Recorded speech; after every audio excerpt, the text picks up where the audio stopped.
Et alors, je rebondis sur ce que Élise a dit juste avant, que j'avais montré justement dans les vidéos. Là, je vous montre, je vais y arriver, oui, voilà. Je vous montre 3 vidéos que j'avais publiées en 2021 sur ma chaîne YouTube. Donc, à l'époque, je ne faisais pas de direct. C'était que des vidéos enregistrées. Et donc, dans ces 3 vidéos, donc il y a la numéro 11, il y a la numéro 19 et il y a la numéro 21. Et donc, dans ces 3 vidéos, j'explique et je montre à l'écran les documents qui prouvent ce que j'ai dit, c'est-à-dire que il y a eu en 2016 et en 2018, il y a eu une cabale diffamatoire qui a été montée contre moi par les 2 principales dans mon dos pendant plusieurs semaines. En 2016, c'était une semaine, du 23 au 30 juin, et en 2018, c'était pendant 4 mois dans mon dos. Et la vidéo numéro 21, donc je l'ai faite devant le collège de Suippes, et donc j'ai donné les noms des 25 pleutres, des 25 trouillards qui m'ont calomnié. Quand j'étais au collège de Suippes, j'ai donné les noms. Alors, quand cette vidéo est parue sur YouTube, il y a quelques-uns de ces personnages odieux qui a signalé à YouTube. Et du coup, ma vidéo a été supprimée pendant quelques jours, soi-disant parce que j'aurais justement porté atteinte ou diffamé, etc. J'ai répondu à YouTube, d'accord, et la vidéo a été remise. Ah, c'est La dire. vidéo a été remise, elle est toujours… Tu arrives même à convaincre YouTube, alors c'est pour dire. Ah oui, oui, oui. Non, mais parce que j'ai argumenté et j'ai Voilà. donné une fois les preuves de ce que je disais. Voilà. Et donc, YouTube m'a remis ma vidéo, tout simplement. Et alors, avant qu'on se quitte, je voulais aussi, pareil, je voulais montrer à l'écran pour que les gens comprennent cette histoire de faire dans le dos, de faire des manœuvres dans le dos. Mais c'est caractéristique des hiérarques de l'éducation nationale quand ils sont devenus des délinquants. C'est caractéristique. Alors, j'en ai sélectionné 6 et je vais vous les montrer rapidement. Donc, le premier harcèlement, c'est quand j'étais donc à Dreux en 2013-2014, et c'était parce que j'avais dénoncé la manipulation des notes par le principal Thierry Vibert. Donc, le 21 juin, Thierry Vibert, il réunit, vous savez, j'ai déjà raconté cette histoire, il réunit 18 profs dans la salle dans la grande salle polyvalente du collège Albert Camus à Dreux, et évidemment, il ne m'invite pas. Et en fait, ce qu'il voulait, c'est avoir tout un collectif de profs qui allait le soutenir. Et donc, ce jour-là, vous avez 18 profs, dont 10 n'avaient pas participé à l'épreuve de l'histoire des arts. Vous avez 18 profs qui signent un papier disant « Ah ben non, tout s'est bien passé, Madame Chassard raconte n'importe quoi quand elle dit qu'il y a une manipulation frauduleuse des notes. Non, non, tout s'est bien passé. » Voilà. Donc ça, ce document-là, d'accord, qui date du 28 juin 2013, j'en ai entendu parler par le DAZEN quand j'ai été convoquée par lui le 3 juillet 2013. J'en ai entendu parler, mais il n'a pas voulu me communiquer le document. Et donc, j'ai dû attendre septembre 2013 pour que la nouvelle principale me le donne en main propre. Voilà. Vous voyez? Donc déjà, quelque chose qui est fait dans le dos, et quand c'est fait dans le dos, que je m'en aperçois et que je le réclame, là, on me fait attendre. Deuxième exemple. Monsieur Thierry Vibert, bien sûr. Alors, il n'est pas content, monsieur Vibert, parce que j'avais écrit au DAZEN. J'avais écrit au DAZEN pour lui dire, monsieur le DAZEN, franchement, moi je trouve que mon supérieur hiérarchique, il n'a pas bien agi. Et je vous explique pourquoi.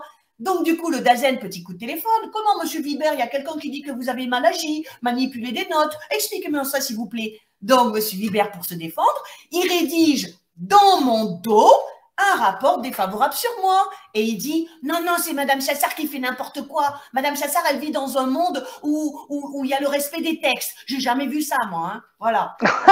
C'est énorme. Ah, mais je te jure, il a écrit ça. Hein. Le petit monde de Madame Chassard est peuplé de textes réglementaires. Mon cher monsieur Vibert, normalement, c'est ta responsabilité de chef d'établissement de les appliquer, les textes. Et dans ce document, j'ai dû l'attendre 4 mois. Et je ne savais pas qu'il existait. Hein. Et donc, le 7 novembre 2013, celle qui avait… Et après, on va dire que t'es procédurière. Dis donc. Ouais, en même temps, heureusement, sinon tu l'aurais jamais eu, ton dossier. Exactement, exactement. Et donc, le 7 novembre 2013, ce document dont je ne connaissais pas l'existence, il y a la principale Nathalie Gauthier qui me le remet en main propre. Et donc, je le découvre. Voilà. Et c'est ce document qui a été agrafé à la pièce 737 de mon dossier pièce 737, quand je l'ai consulté avec Vanessa, eh ben, il n'y avait rien d'agrafé, d'accord? Mais bizarrement, entre le mois de mars et le mois de mai 2019, il y a eu des documents qui ont été agrafés à cette pièce 737 et ce document, il a été agrafé. Voilà, ça c'est la secrétaire d'académie qui l'écrit dans un rapport dans un mémoire du 6 juillet 2020. Et ça a été fait et ordonné par Cyril Bourgerie, parce que Cyril Bourgerie est responsable de la tenue des dossiers des fonctionnaires. Il est responsable de ça. C'est lui qui est responsable. D'accord? Deuxième document, Monsieur Vibert. Troisième document, Monsieur Vibert, toujours parce qu'il doit absolument montrer que c'est Madame Chassard, la ficheuse de bazar. Eh ben, il écrit toujours dans mon dos. Cette fois-ci, il écrit à la rectrice d'Orléans-Tours. Hein? Le 16 octobre 2013, il écrit dans mon dos. Et qu'est-ce qu'il écrit dans mon dos à la rectrice? Que Madame Chassard, franchement, c'est n'importe quoi. Et franchement, il faudrait la faire dégager parce qu'elle fout le bazar partout où elle passe. Et ce dossier-là aussi, eh ben, il a été agrafé entre mars et mai 2019 parce que ce dossier-là, il n'avait jamais été versé dans mon dossier. Jamais, jamais, jamais. Et ce document, je l'ai eu toujours le 7 novembre 2013 parce que la principale me l'a donné en main propre. Donc, le 7 novembre 2013, paf, je me découvre 2 documents, 2 rapports défavorables que le principal Thierry Vibert, il avait écrit contre moi dans mon dos. C'est pas beau la vie? Quatrième document. Alors celui-là, c'est bien parce que ce document-là, il n'a jamais été versé à mon dossier. Jamais. Et c'est normal parce qu'en fait, c'était un courrier que j'ai adressé à la rectrice de l'Académie d'Orléans-Tours le 22 novembre 2013. Et là, je lui écris, Madame, ce qui est en train de faire la nouvelle principale Nathalie Gauthier contre moi, eh ben là, franchement, je commence à appeler ça du harcèlement moral. Hein, franchement, Madame. Donc, je vous en prie, aidez-moi quand même parce que franchement, ben, je risque de tomber malade. Eh ben, ce courrier, jamais mis dans ton... Non, mais c'est une blague. Évidemment. Attends. La rectrice... Moi. Et comment elle s'appelait, cette rectrice-là? Elle s'appelait Marie Régnier. Tu vois, Madame. Non, mais alors, du coup, donc là, ça commence à pareil, à être visible que c'est rien qu'un fonctionnement, en fait, de cette administration. En fait, c'est pas les personnes, c'est le... Mais bien sûr que c'est un fonctionnement, évidemment. Évidemment. Oui, non, mais ce qui est intéressant dans ce qu'on dit, c'est qu'il y ait des preuves, ou au moins un faisceau d'indices hyper convergents qui commence à ressembler à des preuves, en tout cas. Parce que je ne sais pas si là, ce qui vient d'être dit commence à être des preuves pour la justice. Moi, pour moi, ça commence à en être quand même. Hein. Ouais. Alors, je me demande si je vais pas me faire juge, tiens, administratif, tiens. Il faut passer un diplôme, juste, c'est ça? Ouf. On abordera ce sujet dans une autre émission. Oui, alors, oui. Donc, ce courrier où je dis, et je donne des faits, parce que moi, je donne toujours des faits. Les faits, ça veut dire, il y a quelque chose qui s'est passé dans tel lieu, à tel moment, tel jour. Et il y avait éventuellement d'autres personnes. C'est ça, des faits circonstanciés. Et moi, je donne toujours des faits circonstanciés. D'accord? Donc, ce document, pas versé dans mon dossier. Par contre, ce document-là, il a été versé dans mon dossier. Donc, ce document, c'est une mise en garde de la même rectrice à qui j'avais écrit un mois auparavant pour lui dire, Madame, je commence, je crois, à être victime de harcèlement moral de la part de la principale. Et bien, là, la rectrice, elle me met en garde. Elle me fait le gros doigt comme ça. Elle monte la grosse voix, d'accord? Elle me dit, oh, Madame Chassard, j'ai lu les rapports de votre chef d'établissement, Monsieur Thierry Vibert. Ah, Madame Chassard, je le crois, lui. Vous, je vous crois pas, hein. Mais lui, je le crois, hein. Donc, faites attention, hein. Parce que si jamais vous recommencez, là, ça pourrait vraiment être dur pour vous, hein. C'est ça qu'elle m'écrit dans son courrier. Sauf que ce document, si vous lisez bien, il y a écrit mise en garde. Mise en garde. Or, dans l'échelle des sanctions de la fonction publique, la mise en garde, ça n'existe pas.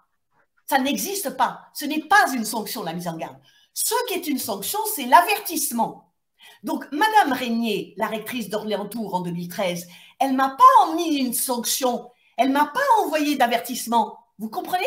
Et la raison, et une autre preuve que ce n'est pas une sanction, c'est que si elle avait voulu que ce soit considéré comme une sanction, ce courrier de mise en garde, elle aurait dû me l'envoyer par courrier recommandé. Et là, elle avait le droit de le verser à mon dossier.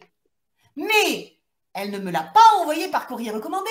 Elle l'a mis dans une enveloppe, elle l'a donné à la principale Nathalie Gauthier, et la principale Nathalie Gauthier, elle me l'a remis, non pas le 18 décembre 2013, mais le 23 janvier 2014. Elle me l'a remis en main propre. Ça, c'est une manœuvre d'intimidation. Vous voyez? Et donc, ce document, encore une fois, eh ben, il est versé à mon dossier pour bien montrer que Madame Chassard, elle fout le bazar, hein, franchement. Et puis, elle se reçoit une mise en garde de la rectrice. Hein. Oh là là! Vous voyez comment ça marche? C'est hallucinant. Alors, celui-là, il est pas mal aussi. Donc, ça, c'est pendant le deuxième harcèlement au collège de Grand-Pré. Donc, comme je vous disais, c'est la principale, la chefaillonne harceleuse qui s'appelle Nathalie Oulas-Moffret, qui, parce qu'elle a eu peur que je signale ce que j'étais en train de subir depuis déjà 2 mois, elle a eu peur que je le signale à mon inspecteur. Parce que je le lui ai dit le 16 janvier 2016, je lui ai dit dans un conseil, je lui ai dit, madame, ça commence à suffire comment vous me traitez, je vais écrire à mon inspecteur. Et donc, qu'est-ce qu'elle a fait? Eh bien, entre le 23 et le 30 juin, elle a récolté 12 petits textes mensongers écrits par 11 personnels du collège de Grand-Pré, et ces textes étaient mensongers et défavorables contre madame Chassard. Et tout ça dans mon dos, bien sûr. Dans mon dos. Et ces documents ont été versés à mon dossier, dans mon dos, par la DRH du rectorat de Reims, qui à l'époque s'appelait Delphine Violo-Gouda. Et je ne les ai découverts que le mercredi 13 juillet 2016, j'étais accompagnée par un délégué syndical qui s'appelle Sylvain Demey, et j'ai découvert ça. C'était la première fois de ma vie que je voyais les preuves d'une cabale diffamatoire. Mais pourquoi j'ai choisi celui-ci? Je ne sais pas si vous avez remarqué. Ce texte écrit par Madame Amandine Becquerel, qui à l'époque était professeure de lettres modernes. Madame Amandine Becquerel, elle a tapé ce texte. Ou elle ne l'a pas tapé. Parce que si vous avez remarqué, il n'est pas signé. Exact. Il n'y a pas de signature. Il n'est pas signé. Voilà. Ça veut dire que n'importe qui a pu taper ce texte. Madame Nathalie Oulas-Moffret a peut-être pu taper ce texte, hein, puisqu'il n'y a pas de signature. Et ça, Monsieur Bourgerie, il le sait. Il le sait, Monsieur Bourgerie, ça. Que ça n'aurait jamais dû être versé à mon dossier administratif par sa prédécessrice qui s'appelait Delphine Violo-Gouda. Et il le sait pourquoi. Eh bien parce que le 21 septembre 2018, Monsieur Bourgerie, j'étais dans votre bureau avec mon avocate à mes côtés, Maître Alice Lerat, et vous étiez, vous, assisté de Jérôme Jourdain et du chef de la DPE. Hein, et je vous ai dit, il y a quand même le problème de cette pièce qui ne devrait pas être dans mon dossier parce qu'elle n'est pas signée. Et vous avez dit, oui, bon, ben, on a essayé d'obtenir l'attestation de la part de Madame Becquerel, mais on n'y est pas encore arrivé. Eh ben, tu retires la pièce alors. Vous vous rendez compte? Vous vous rendez compte? Et ce que je vous dis là, que M. Bourgerie a dit, j'en ai la preuve, puisque cet entretien, M. Bourgerie, avec vous, le 21 septembre 2018, eh bien, je l'ai enregistré avec un petit enregistreur. Et après l'avoir enregistré, j'en ai fait la transcription intégrale. Et après en avoir fait la transcription intégrale, je vous l'ai envoyé par courriel et j'ai exigé que ce document soit versé dans mon dossier administratif et il a été versé. Et j'en ai bien sûr la copie avec les pièces numérotées. Donc c'est écrit noir sur blanc que vous avez demandé à Madame Becquerel, en tant que DRH qui doit gérer mon dossier, vous avez demandé à Madame Becquerel d'attester que c'est bien elle qui avait écrit ce texte tapuscrit et vous n'avez toujours pas reçu de réponse de Madame Becquerel. Mais vous vous rendez compte, les filles? Non, mais c'est tout énorme, mais tout est énorme comme ça, de toute façon, tout est énorme, quoi, jusque-là, quoi. Mais c'est vrai qu'on la connaissait encore pas, celle-là, enfin, ce détail-là. Ouais. Et il doit y en avoir d'autres encore. Sur 1200 pages, je crois, 1100 et quelques pages en tout. Là, ça doit avoisiner les 2000, à mon avis. Oui, même, ouais. Avec Vanessa, il y en avait 1866. Oui, voilà, d'accord. Comme c'était en 2019, ça fait 4 ans, donc tu sais, maintenant, ça doit dépasser les 2000. Hein. Si le DRH n'en a pas perdu encore quelques dizaines, hein, évidemment. Ok. Et donc, il faut en faire des manœuvres pour t'abattre, ma Jocelyne. Bah, évidemment, je suis tellement dangereuse. Oui. Alors, je suis dangereuse parce que je représente David contre Goliath. Et ça, j'en suis fière, Monsieur Bourgerie. Et si vous connaissez un petit peu votre histoire judéo-chrétienne, eh bien, c'est David qui a gagné contre Goliath. Et c'est ce qui va vous arriver. Ne vous inquiétez pas. Comme dit mon amie Vanessa, ça va de toute façon exploser. C'est une bombe à retardement. Vous avez été protégé par 2 petits juges à Nancy et à Châlons. Que dis-je, 2 petits juges? 3 ou 4 petits juges. Mais ça va bientôt se terminer, je suis désolée de vous le dire. Donc, cette dernière pièce. Alors là, c'est le pompon, celle-là. Donc, là, vous voyez les noms de 19 profs, des profs que j'appelle des profs cafards. Je suis désolée de le dire. Parce que ces profs, ils ont agi dans mon dos pendant 4 mois. Voilà. Donc, le 19 octobre 2018, ces profs se sont rassemblés dans la salle des profs du collège Louis Pasteur à Suippes.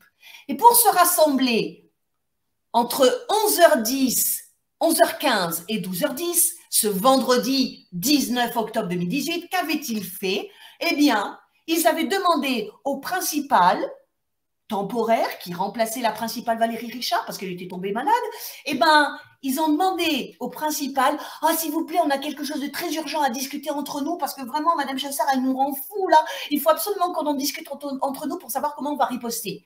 Et donc, le principal, qui s'appelait temporaire, hein, remplaçant, qui s'appelait Christian Didier, il leur a accordé une heure banalisée. Qu'est-ce que ça veut dire? Ça veut dire que de 11h15 à 12h10, tous les élèves externes ont pu avoir l'autorisation de rentrer chez eux et chez elles. Et tous les élèves internes sont allés en permanence. Et pendant ce temps-là, les 19 profs dont vous voyez les noms qui n'avaient pas d'heure de cours, eh ben, ils ont pu se réunir dans la salle des profs du collège Louis Pasteur à suivre et ils ont signé cette pétition accusatoire contre moi.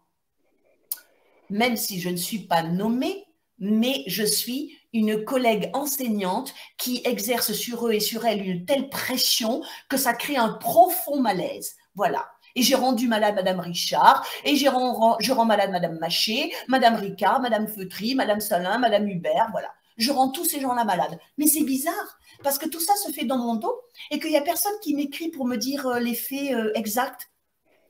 Voilà, par exemple. Hein? Toi qui prouves toujours tout, là, eux, ils prouvent jamais rien. Voilà, donc tout ça, ça se fait dans mon dos. Et le principal, Christian Didier, il savait que les profs, les 19 profs, avaient demandé à être déchargés de leurs cours pendant cette heure, entre 11h15 et 12h10, le 19 octobre 2018. Il le savait.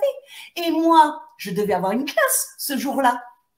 Donc, quand je n'ai pas vu arriver les élèves, bah, j'ai téléphoné à M. Didier. Je lui ai dit, mais qu'est-ce qui se passe? Et il m'a dit, oh, ben, les professeurs, ils m'ont demandé une heure banalisée pour discuter. C'est là où tu es arrivé là, ouais. Et là, je lui ai envoyé un petit courriel, puisque j'avais compris l'intérêt de garder des traces écrites. J'ai envoyé un petit courriel à M. Christian Didier en lui disant, ben, écoutez, monsieur, je prends note que vous venez de me dire que des professeurs ont demandé une réunion et je vous informe que je n'ai pas été au courant et que je n'ai pas été invitée. Voilà. Et je l'ai toujours, ce courriel, bien sûr. Et donc, cette pétition accusatoire, eh bien, elle a été versée dans mon dos, au dossier, dans ce dossier bleu que je vous ai montré, d'accord? Donc, elle a été versée dans mon dos à partir du 19 octobre 2018, et ce qui veut dire que M. Cyril Bourgerie me l'a caché pendant 7 mois. Parce que ce n'est que le vendredi 17 mai 2019 que mon avocate, elle m'a envoyé les 229 pages numérisées. 7 mois, il me cache ça, M. Bourgerie. Ça s'appelle violation du principe constitutionnel du contradictoire.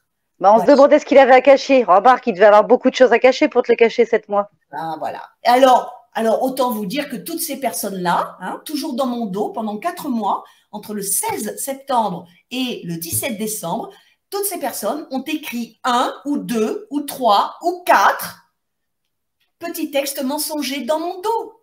Et notamment, par exemple, je vais lui faire une fleur à cette gentille dame. Madame Aliénor Vincent, vous voyez, c'est la dernière de la liste. Alors, Madame Aliénor Vincent, elle est en copie, enfin, je lui transfère tous les courriels que j'ai envoyés à M. Bourgerie depuis 10 jours. Parce qu'encore une fois, moi, j'informe de ce que je fais. Je fais rien dans le dos. Et donc, Madame Aliénor Vincent, elle reçoit les courriels à Bourgerie, dans lesquels je dis à Bourgerie que c'est un délinquant, je lui donne les preuves, etc. OK. Madame Aliénor Vincent, ça ne lui a pas plu.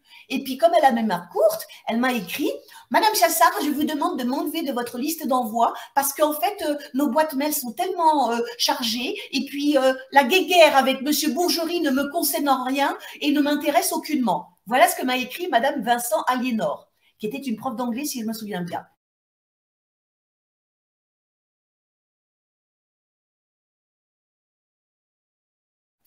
Et donc, j'ai répondu à Madame Vincent que ça la concernait directement et je lui ai renvoyé les 4 documents, les 4 textes mensongers que Madame Vincent a écrits contre moi dans mon dos entre octobre et décembre 2018.